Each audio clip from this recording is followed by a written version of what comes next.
there's a clash today between the Kolkata Knight Riders and the Sunrisers Hyderabad, two teams at the bottom of the table, and Kolkata Knight Riders emerged victorious. Welcome to another episode of End of Days Play. We'll give you an analysis on the game today and offer up predictions for tomorrow's game between the Rajasthan Royals and Kings XI Punjab. So, Nags, why don't you give us a quick summary of the game today? Hi, Suren. So, surprise, team winning the toss, batted first. So, it was Sunrisers winning the toss and they came out batting.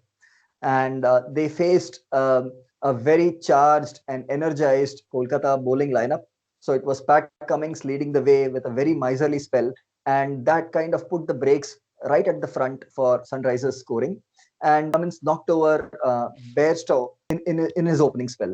So that meant that Warner and the one down Manish Pandey had to do a little bit of rebuilding. But just when they thought they could accelerate, they never found the right moment because Kolkata bowlers came one after the other with impeccable line and length and never allowed Sunrisers to get away.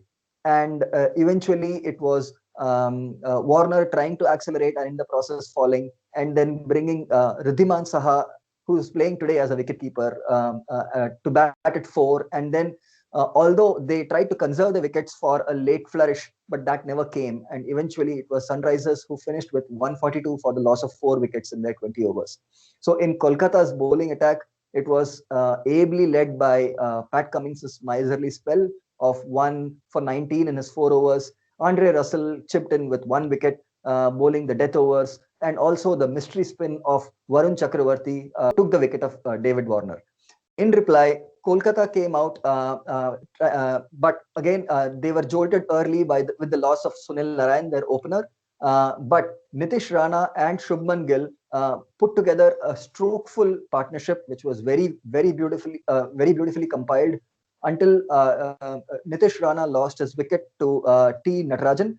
And it was quickly followed by the fall of their captain Dinesh Karthik, who could not pick a wrong un from Rashid Khan, and that was a very interesting passage of game when Owen Morgan joined Shubman Gill.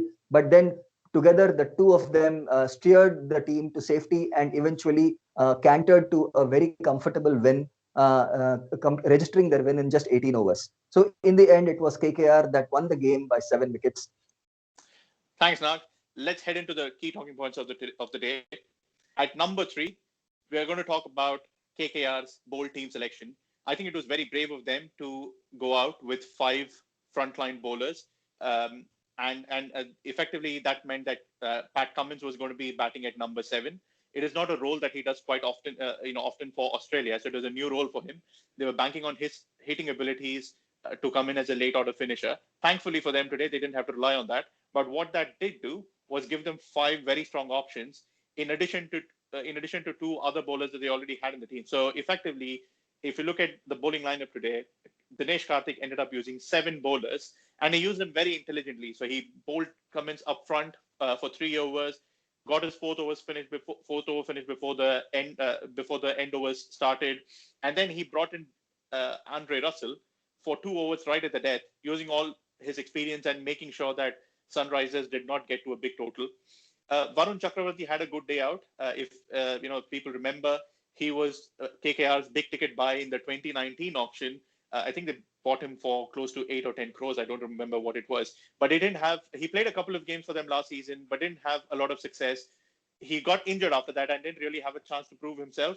But this was his first game of the tournament, and I think he was someone who, in tandem with Kuldeep Yadav and Sunil Narayan, really sort of slowed down SRH's momentum and did not really give them an opportunity to score a lot.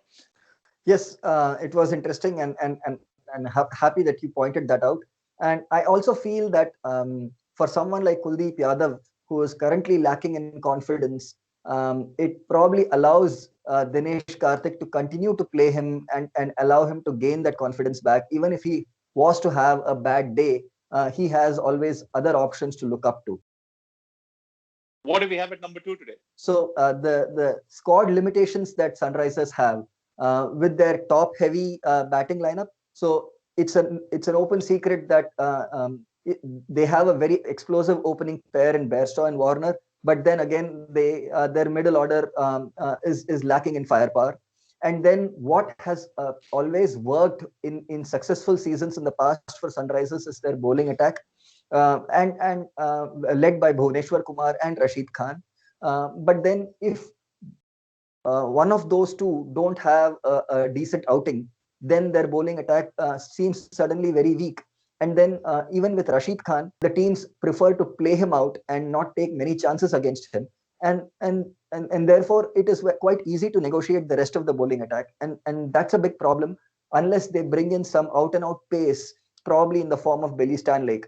And then beyond that, they don't have anyone else to call upon, and therefore I feel somehow it is very important for them to extract the best out of Bhuvneshwar Kumar and the other rookie pacemen like Khalil Ahmed and T. Natarajan. If they don't come good very early, then they're going to have problems going deep into this tournament. I agree. And to add to that, they did not have any sort of scoreboard pressure today to play with, so that made things even more difficult for them. So clearly an area for them to work out in the next few games in the tournament. And at number one today, we're going to talk about Shubman Gill's innings. He was someone who we'd predict, who was my prediction actually for, the orange cap holder for the tournament. And while he did miss out in the first game against Mumbai Indians, he was really hungry today to make sure that, he wanted to see the team out, make a great big score for himself, and that's exactly what he did. He was very composed, very calm. I don't think I ever saw him being, beaten at any point in the day today. He played a really controlled, mature innings. And even when Rashid Khan came out to bowl, he was someone who actually picked Rashid and did not go for, unlike Morgan, who at times he was trying to sort of sweep Rashid off his legs. Shubman Gill was playing with a straight bat, hitting him down the ground, and when he erred with his rhino leg, then tried to capitalize on it. So I thought it was a very mature innings from Gill and exactly the kind of role that KKR would want him to play. Yeah, so he was touted as one of their mainstays in their batting, and he was more or less expected to put down his anchor and play through the innings, and that's exactly what he did today. So just exactly what the management would have expected of him, and increasingly the viewers would expect of him, a player of that caliber. So it is very pleasing to see him come good. Excellent. Let's have a quick look at the fun fact of today. What do you have for us, Nags, today? We have a fact, or rather an observation, which is not necessarily very funny, but it is an interesting observation nonetheless. So today's starting lineups of the two teams featured no less than 4 players from the under-19 winning squad for India. So we had 3 of them playing for KKR in Shubman Gill, Kamlesh Nagarkoti, and Shivam Mavi. And for SRH, we had Abhishek Sharma playing. So it was a class of 2018 Under-19 World Cup kind of coming to the fore to step up and play alongside the big boys in the IPL. So it was an interesting observation. Absolutely. And here's hoping that they become regulars for the team for the rest of the tournament. Looking at the key moment of the day, I thought the passage when Rashid Khan came on to bowl and the way Shubman Gill and Eoin Morgan negotiated him, I think that was really key. Because at one stage, KKR were 54 for 3 just after Dinesh Karthik got out to Rashid Khan. And for a brief period, Sunrisers felt that they had a sniff in the game. They were trying to create pressure, but to a large extent, Shubman Gill and to a certain extent, Morgan as well, they negotiated Rashid's bowling. They did not give him any further wickets. And I think that really set the tone. And they were able to successfully shepherd their team to victory. I agree. Had they lost one additional wicket at that stage, they were looking at Russell and Cummins to follow. So who knows? So Warner was obviously trying hard to put the game open, split the game open with probably a wicket or two additionally, but that didn't happen. So it was very well negotiated by both Gill and Morgan. Looking at our player of the match today, there's no two questions about it. It's Shubman Gill.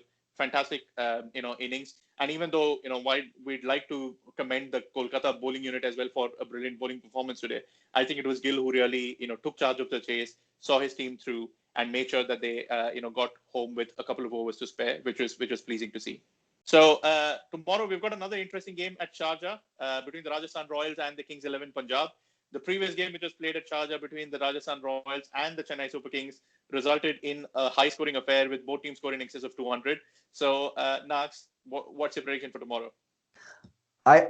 Needless to say, it probably promises to be another high-scoring affair. So it is up to the respective bowling units to step up and not make the silly mistakes that probably Chennai did in their first outing in Sharjah. I'll probably say Kings XI, with the momentum that they would have gained with their victory over RCB, will come out on top against Rajasthan. Well, I was going to go for Kings XI, but you've taken away my choice. So I'm going to go for Rajasthan for tomorrow's game. So here's hoping that Sanju Samson and Steve Smith and the rest of the team have another rendezvous, and it will be interesting to see if Josh Butler is available for them and then how that affects the team combination. So should be an interesting game tomorrow. That's a wrap on today's episode. Thank you so much for watching this video. If you liked it, please like and share it with your friends. Do subscribe to our channel to keep more videos coming your way. Thank you for watching and have a lovely day ahead.